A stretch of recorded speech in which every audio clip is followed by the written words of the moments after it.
Os bons instrumentistas, eles vão passar a vida inteira buscando se familiarizar com o instrumento de tal modo que aquele instrumento seja uma extensão deles, seja uma extensão do corpo deles, seja uma extensão da expressão de quem eles são.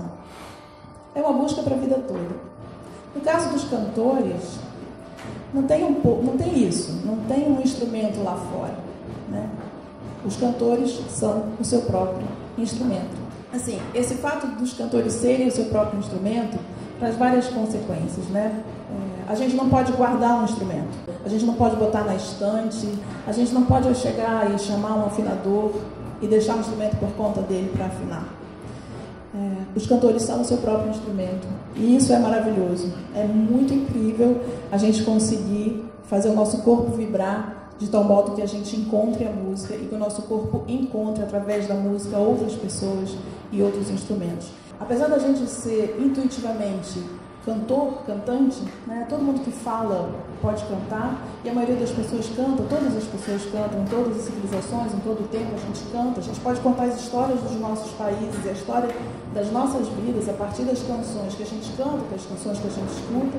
Então, apesar de ser uma coisa muito intuitiva também, é interessante que a gente entenda um pouco de onde vêm essas questões, né? Dessa voz como instrumento musical. E aí, para entender um pouco sobre essas questões, eu vou falar sobre a produção desse som da voz humana. Então, o professor Valdemir, há um tempo atrás, tinha me pedido para falar um pouco sobre fisiologia da voz. Eu estou dando esse viés, né? Para falar sobre a produção da voz humana, eu escolhi falar um pouco primeiro sobre a produção do som de um instrumento. Faz o Lá 3 aí. E aí o violoncelo tem isso, né? A pessoa não fez nada, a pessoa fez uma nota. E é lindo, né? Fala pra mim. É muito bonito. O som dos outros instrumentos é um pouco diferente. Eu vou falar sobre isso daqui a pouco também. Então, a gente tem essas cordas bem esticadas, desde o estandarte até essas cravelhas. Essas cordas vão vibrar de diversos modos. Essa vibração vai acontecer e ressoar a partir desse espaço. Essa vibração vai se apropriar desse cavalete. Esse cavalete tem uma ligação no fundo, né, na parte posterior do instrumento, que é a alma, né? Tem uma peça que chama a alma, que é justamente isso, que vai expandir, permitir que toda a madeira receba essa vibração. E aí, como é oco, essas ondas sonoras vão ficar reverberando por ali, e aí a gente tem esse espaço, essa abertura em forma de F, uma de cada lado, e é por ali que o som vai se propagar. Então, o comprimento da corda influencia, a espessura da corda influencia. A gente tem vários recursos para fazer esse som acontecer. Então, a gente tem o recurso do arco, né? Então, quando ela toca com o arco, toca aí um pouquinho, tá? Esse arco está pegando aquelas cordas, pega e solta, pega e solta, pega e solta, pega e solta, várias vezes por segundo. E aí essa corda vai vibrando várias vezes por segundo, e todo som que vibra, todo corpo que vibra produz um som. Então a gente vai produzindo um som a partir do arco. Tem outros recursos, outros modos, né? Tem o pizzicato, que é o dedo, né? Que forma sons mais estacatos, né? Vocês veem que o arco faz um som mais um ligadinho no outro. Acho que dá para fazer estacato. Manda bala.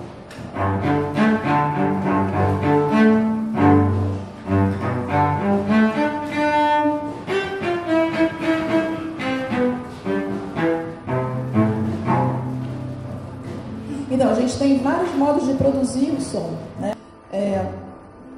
Toca do Ré, Mi, Fá, Sol aqui, por favor.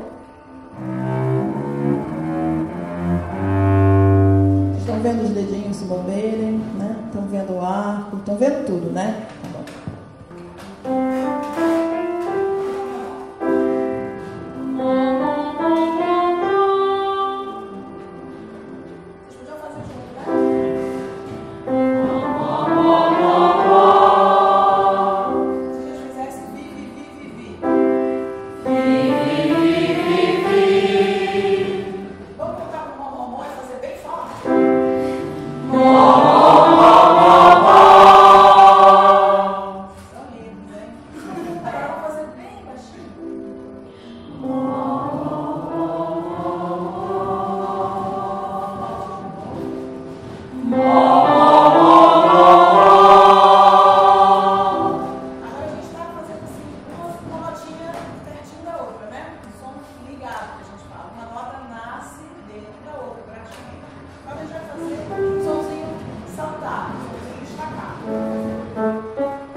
fazer de novo isso, bem suave.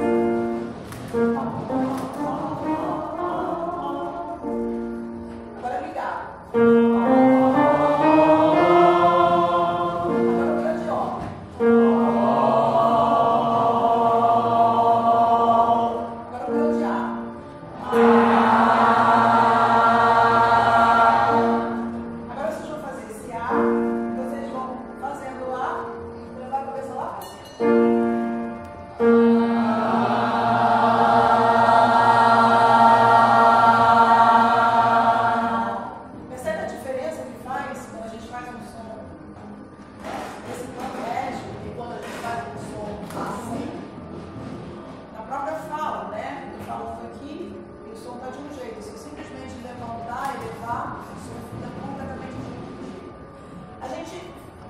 Vocês são afinadíssimos, eu fiquei todos vocês mas assim, a gente tem alguma coisa que é intuitiva, mesmo que ele nunca estudou tanto, né? Simplesmente tem algo em nós que se coloca. Como que isso aconteceu? Vocês sabem como vocês fizeram isso? Geralmente a gente não sabe.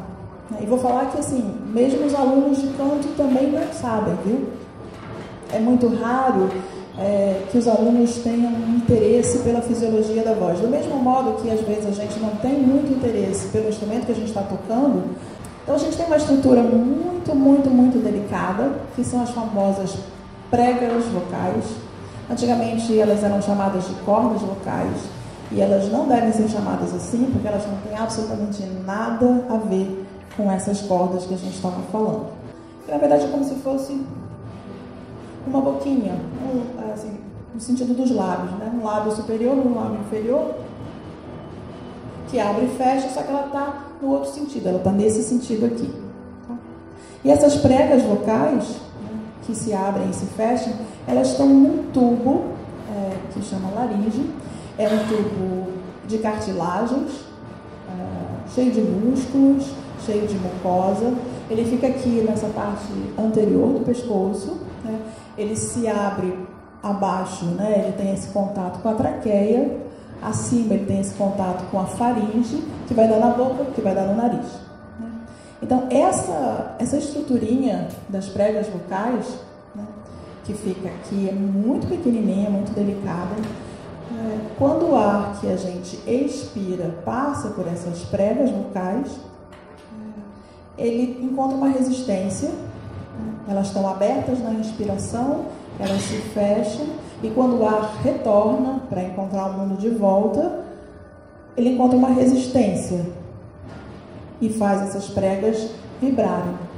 E a partir dessa vibração acontece um som pequeníssimo, já muito complexo, que chama de som fundamental. Esse som fundamental, ele vai encontrar um monte de espaços ocos, os espaços das cavidades da própria laringe, que é um tubo, no final das contas, da própria faringe, que é esse tubo acima, da boca, do nariz, que tem espaço à beça, dos seios nasais, paranasais e supranasais, são esses buraquinhos que a gente tem, que quando a gente está muito entupido, porque ele pesa pra caramba, quem tem sinusite sabe exatamente onde ficam os seios, dentro da face, porque aquilo dói a beça. Aquilo são umas cavidades. Aquelas cavidades são como um instrumento, aquela caixa de madeira absolutamente oca.